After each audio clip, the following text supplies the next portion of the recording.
नमस्कार। आज हम कानून की दुनिया में एक अहम विषय पर बात कर रहे हैं, चोरी और जबरदस्ती वसूली। ये शब्द रोजमर्रा में सुनने को मिलते हैं, पर कानून इन्हें कैसे देखता है? क्या फर्क है इनमें? जी बिल्कुल। हमारे पास कुछ कानूनी दस्तावेज हैं जो इन अपराधों की परिभाषा और सजा बताते हैं। तो आज कोशिश रहेगी कि इन कानूनी बातों को थोड़ा आसान करके समझें। हाँ, और ये समझना जरूरी भी है। संपत्ति से जुड़े अपराध हैं ये। सही। और ये भी देखें कि कानून अलग-अलग सिचुएशन में इन्हें कैसे देखता है। चलिए शुरू करते हैं। बिल्कुल। ये धाराएं असल में बताती हैं कि कानून चोरी और जबरदस्ती वसूली में कैसे अंतर करता है। खासकर इरादा और तरीका, मतलब जुर्म कैसे किया गया, इसके आधार पर। और हम ये भी देखेंगे कि कुछ खास परिस्थितियां, जैसे मान लीजिए चोरी करने वाला कोई कर्मचारी है या चोरी करते वक्त हिंसा का डर दिखाया गया हो। हाँ। तो ये चीजें कैसे अपराध को ज्यादा गंभीर बना देती हैं और सजा पर भी असर डालती हैं। कानून सिर्फ ये नहीं देखता कि क्या हुआ, बल्कि ये भी कि कैसे और क्यों हुआ। ठीक है, तो पहले चोरी से शुरू करते हैं। जी। धारा 306 ये किसके बारे में? जी, धारा 306 बात करती है उस चोरी की जो कोई क्लर्क या सेवक करता है। मतलब कोई व्यक्ति जो नौकरी में है या उस भरोसे की स्थिति में है। अच्छा। और वो अपने मालिक या नियोक्ता की संपत्ति चुरा लेता है। और इसके लिए सजा वो थोड़ी ज्यादा है शायद? हाँ, इसमें 7 साल तक की कैद और जुर्माना दोनों का प्रावधान है। 7 साल? तो चोरी पर चोरी है, फिर यहाँ सजा ज्यादा क्यों रखी गई है? क्या खास है इसमें? देखिए, यहाँ कानून सिर्फ संपत्ति चोरी होने को नहीं देख रहा, वो उस भरोसे के उल्लंघन को देख रहा है जो एक मालिक और उसके कर्मचारी के बीच होता है। हाँ, भरोसे वाली बात। जी, मालिक अक्सर अपने कर्मचारियों पर भरोसा करते हैं, उन्हें अपनी संपत्ति, जानकारी, इन सब तक पहुंच देते हैं। और जब वही कर्मचारी उस भरोसे को तोड़कर चोरी करता है, तो कानून इसे ज्यादा गंभीर मानता है। इसीलिए ये अलग धारा है 306, और सजा भी थोड़ी सख्त है। ये भरोसे का टूटना ही इसे खास बनाता है। अच्छा, ये बात समझ आई। मतलब ट्रस्ट फैक्टर बहुत बड़ा है यहाँ। चलिए अब अगली धारा पर आते हैं, 307। ये भी चोरी से जुड़ी है, लेकिन ये तो और भी गंभीर लगती है। हाँ, ये काफी गंभीर है।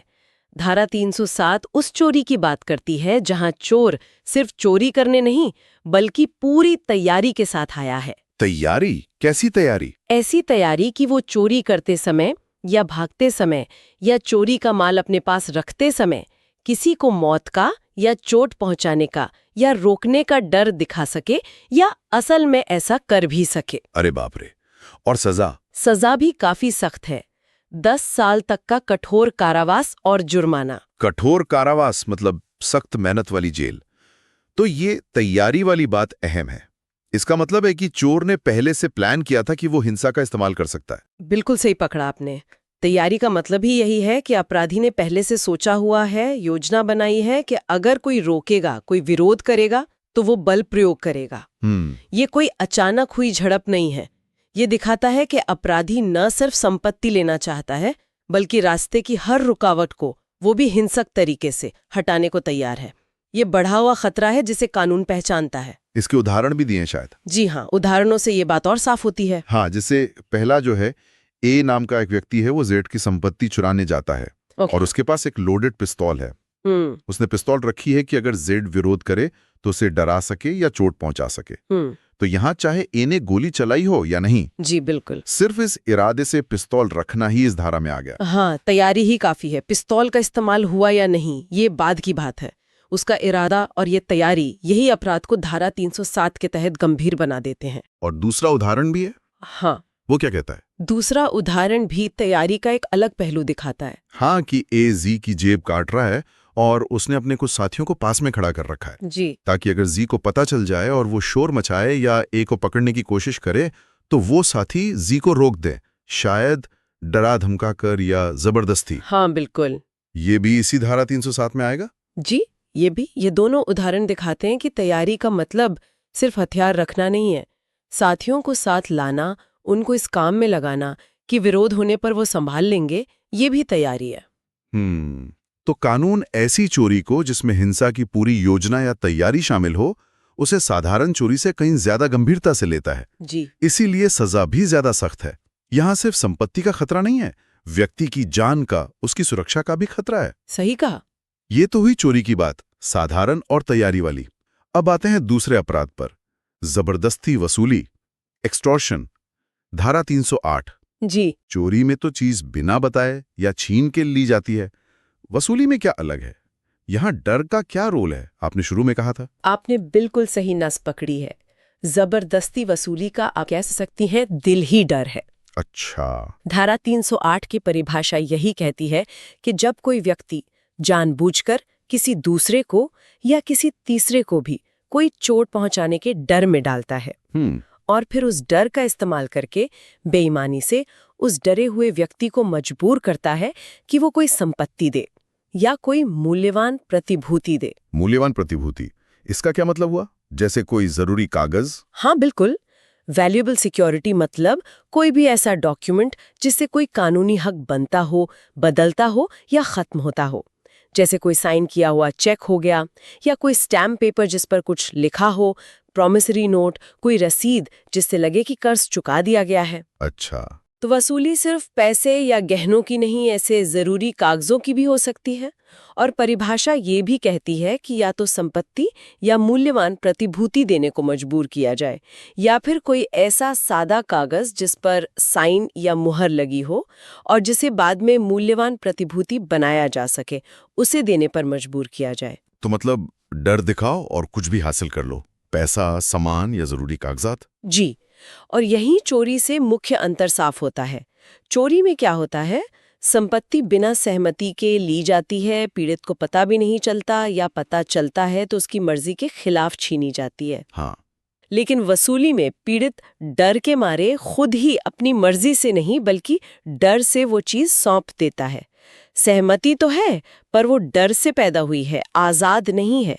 और ये डर किसी भी तरह की चोट का हो सकता है। बिल्कुल।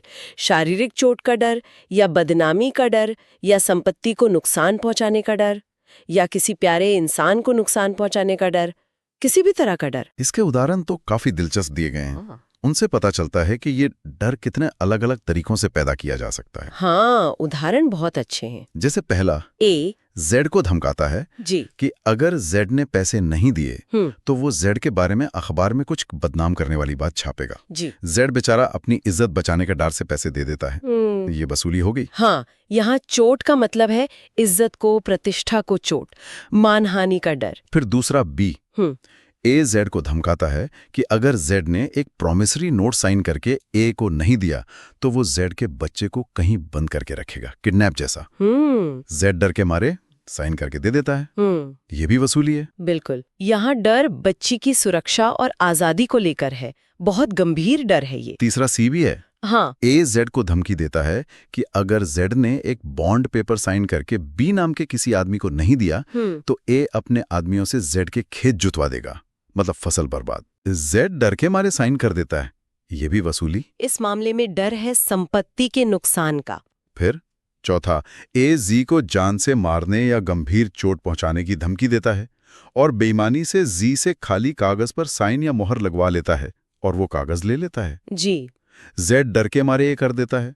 अब क्योंकि इस साइन किए हुए खाली कागज को बाद में किसी एग्रीमेंट या बॉन्ड में बदला जा सकता है। हाँ, उसे मूल्यवान प्रतिभूति बनाया जा सकता है, इसलिए ये भी वसूली है। यहाँ सीधे सीधे शारीरिक हिंसा का डर है। और पांचवा उदाहरण तो बिल्कुल आज के जमाने का है। हाँ, वो काफी प्रासंगिक है। ए जी को फोन पर या मैसेज भेजकर धमकी देता है कि तुम्हारा बच्चा मेरे पास है और अगर तुमने मुझे 1 लाख रुपए नहीं दिए तो उसे मार दिया जाएगा। जी डर के पैसे भेज देता है, ये भी वसूली है। जी बिल्कुल।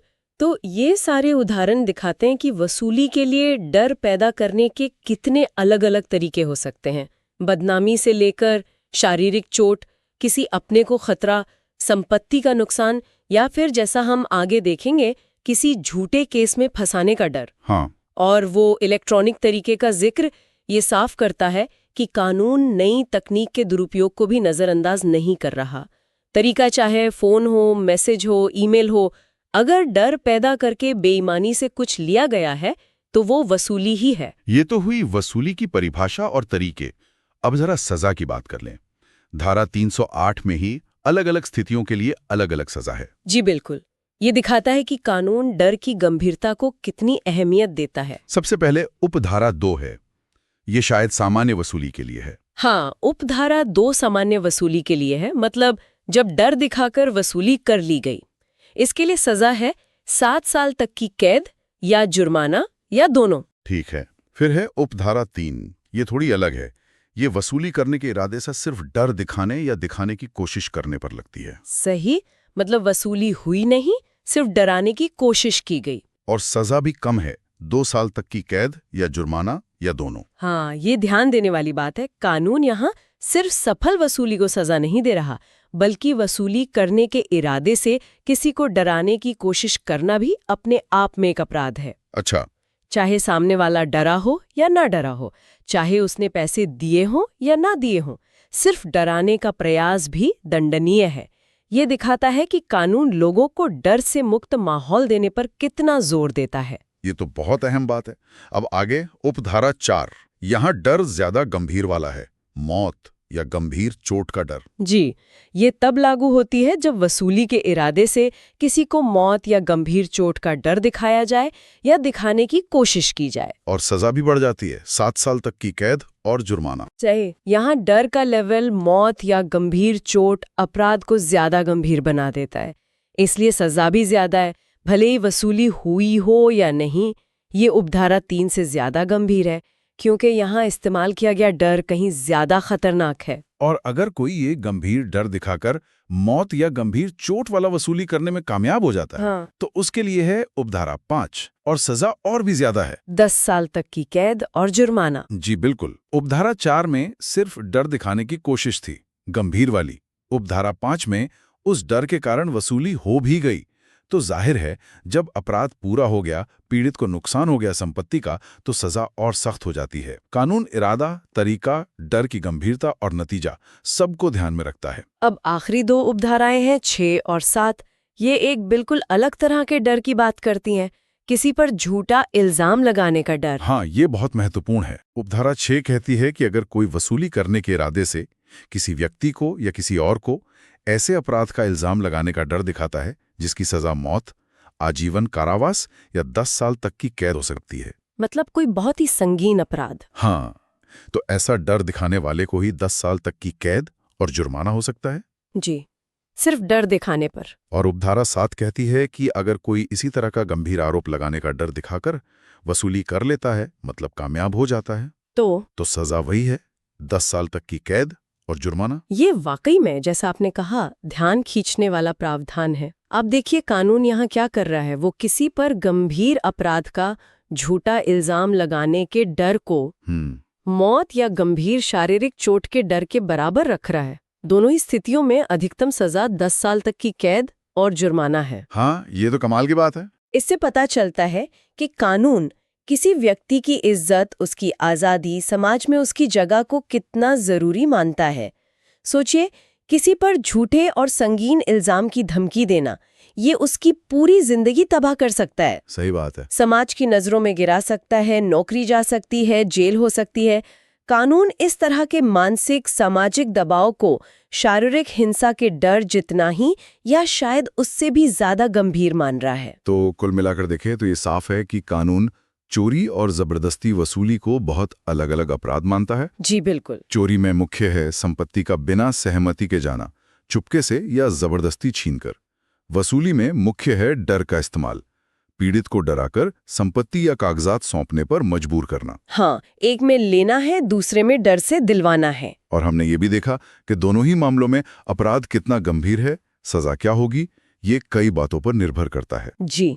चोरी में क्या चोर कोई कर्मचारी था? भरोसे का उल्लंघन हुआ, धारा 306। या क्या उसने हिंसा की तैयारी की थी? धारा 307। हाँ, और वसूली में किस तरह का डर इस्तेमाल हुआ, साधारण चोट, गंभीर चोट, मौत या झूठे इल्जाम का? धारा 308 की अलग अलग उपधाराएं। और क्या सिर्फ डराया गया या वसूली हो भी गई? बिल्कुल, ये सारी बारीकियां सजा तय करने में मायने रखती हैं। इन कानूनी परिभाषाओं और सजाओं का मकसद क्या है? देखिए, इनका मकसद समाज में 2 बहुत जरूरी चीजों को सुरक्षित करना है। पहला, लोगों की संपत्ति, वो सुरक्षित रहनी चाहिए। हाँ। और दूसरा, जो शायद उतना ही जरूरी है, लोगों को डर और धमकी से आजादी, ताकि वो बिना किसी दबाव के अपनी जिंदगी जी सकें, अपने फैसले ले सकें, या डरा कर लिया। यही चीज अपराध की असली गंभीरता तय करती है।